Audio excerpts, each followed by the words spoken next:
Lors du décès de notre maman Blanche, je présente mes excuses et réitère mes condoléances. Que Dieu vous bénisse.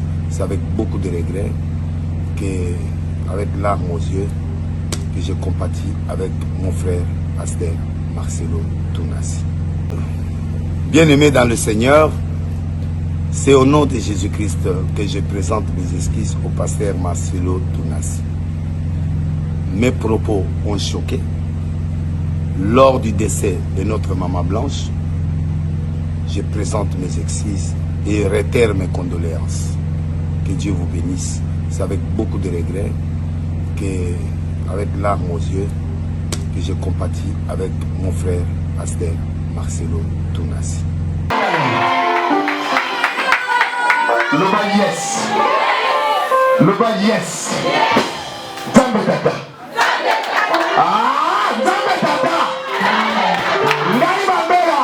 Ngai etoki. Bandiyo kolinga pemi. Bandiyo kolinga pemi. Lelo. Lelo. Korade ye. Korade ye. Nakotika na modeli wana te. Nakotika na modeli oyo te. Moto restaurant ka bato azaliawa. Moto restaurant ka bato azaliawa. Oya peta wakabitema kama wakabitema azaliawa. Kama wakabitema azaliawa. Kama na ye Yesu Kristo. Kama na ye Yesu Kristo. Tata na lola. Tata na lola. Nege na zobi mawa. Nege na zobi mawa. Oya niyoko liga na bandele ki. Oya niyoko liga na bandele ki. Na zobi ma. Na zobi ma. Lolo. Lolo. Osa tikala. Osa tikala. Wana abuta. Wana abuta. Osa tikala. Osa tikala. Wana abuta. Wana abuta. Osa mama kwanza badao le betu na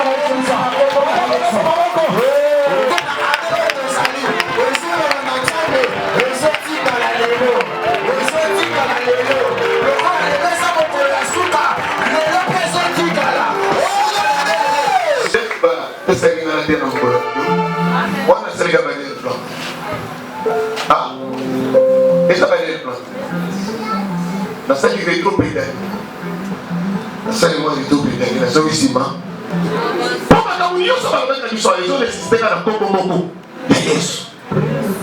Délivrance, la Congo ya Jésus. La délivrance au nom de Jésus. Vous comprenez? Il y a beaucoup de choses à la rétro-pédalier ou à l'air pour se trapper. Il y a beaucoup de choses à dire. Délivrance, c'est ça. Moi, la délivrance, c'est maintenant que je vais vous parler de la il y a une délivrance, c'est ça. Il y a délivrance, c'est la total. Est-ce que vous comprenez bien? Délivrance, c'est total. Dans les temps anciens, Batobayaki. Tout le monde a béni, tout le monde a Moïse, tout le monde a Bayaki là-bas. Mais Bazalaki, maintenant, la totalité, il y a moyen de faire la délivrance. Et maintenant, vous avez la pour tout le monde. Aya, pour délivrer qui est la totalité, il y a Aya. On a dit que la délivrance au nom de Jésus. Pas la délivrance. C'est que quand on a la délivrance, c'est que quelque part, on a la délivrance. Vous le faites? Oui. Moi, je suis là. Je suis là. À vous méditer, on me voit le relier. À mon temps, ça y est. Le bon ringa. Mon temps, ça y est. À Kamoringa. La ligne non le ringa. Mon temps, à Kamoringa. La mousse, c'est ça que mon temps, BBC. Là. Il y a un Kamoura, mon kili et Swaki. Mon kili est quoi, il y a un problème. Non, mais la demande à Salah, mon kili. À Salah, mon de souffrance, c'est ça. Et la tristesse. Mais à cause de la première Adam, nous allons amener à cause de la première Adam, on s'est apporté à l'Ibeco et même ils sont dans la souffrance du danger. Vous préservez ça pour garantir. Nous devons se garantir qu'on n'a pas de comprendre que non. Ah, d'accord, la vie soit salie. La vie en année. Là où il y a Jésus, même s'il y a plusieurs éléments, non pas maté, puisque Père a saigné. Il y a un peu de kao et comme elle a dit, bah il y a boni. Pas comme un élément. Comme elle dit, il y a sur mon bazar, dans mon souni. Mais mon collègue est là, parce que c'est la triste. Le va amener bien. Faut que le sauveur aille. A moyen de. Mon papa dit ça.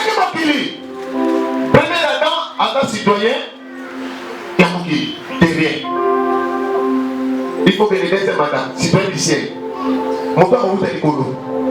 Asali. Et soit qui tant,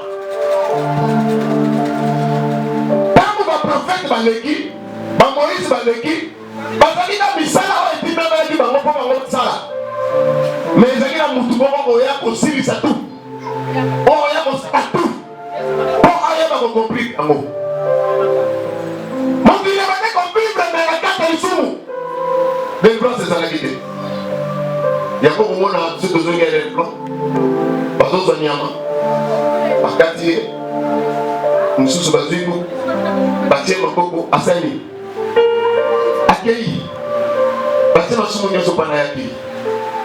Même l'agneau terrestre, avant ça de nos mondes. L'agneau terrestre, ça dit 1800 de. Et c'est l'agneau dit. Ça se voit dans la zone d'ACBD. Et c'est l'agneau du ciel. Faut que vous ayez un colo. Ah, vous avez un colo. Ah, vous avez un colo. Et puis vous devez annoncer. Et vous avez dit déjà. Yaya, noki azo sakana na yo. Oyo azo sakana libota na yo. Ayebi déjà non sa Yesu. Ezala likamata. Yesu bala konsarie. Ata mina kata porte na bino. Ata mama nyoko na bino. Aokweya. Ata tata nyoko na bino. Aokweya. Ezala likamata. Yata. Ezala likamata. Et puis kosala ke Yesu Masia. Nzamba privé. C'est lui qui a belge et d'ailleurs bima. Mais ah ouais, qui a belge et c'est là qui était Isaïe, pas quitter. Pas monter. Et c'est là qui a cité du ciel. Mouton a la santache. Mouton a la santache pour sanguin. Est-ce que vous comprenez ma truc? Mouton a la santache pour sanguin.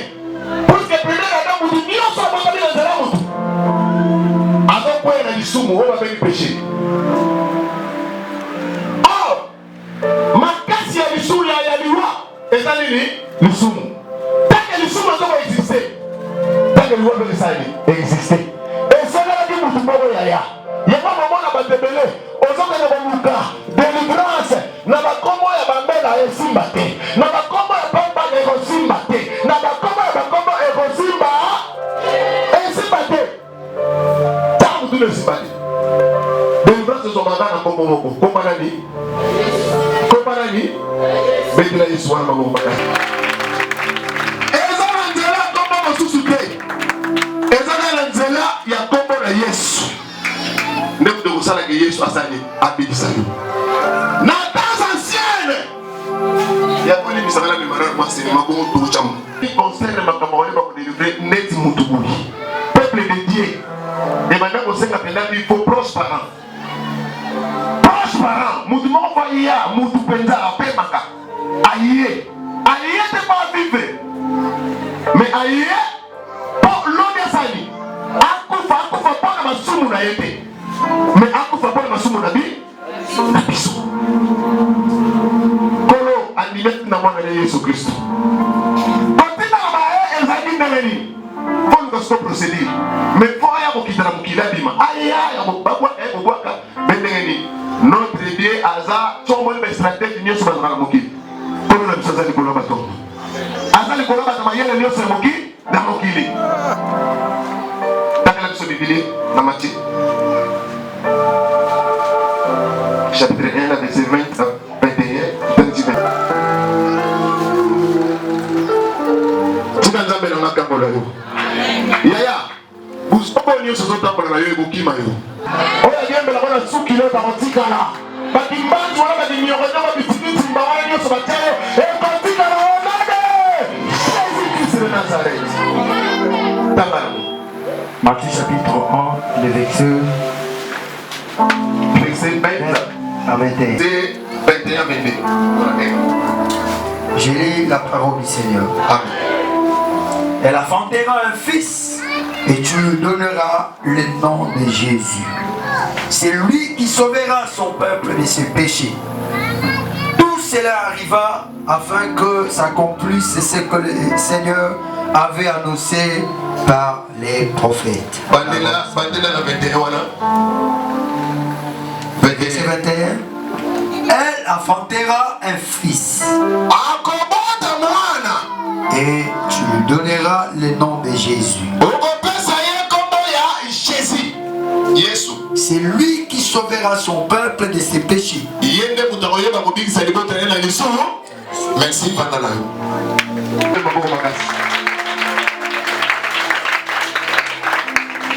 Oyoki Blezoloba. Yesu na organisation pardon nzambe la kimongela na ye asorganiser. Nzambe kawana, nzambe tata. Abanzani. Akomisatu. Et tu sais que non, il faut nous doit que dans que neni.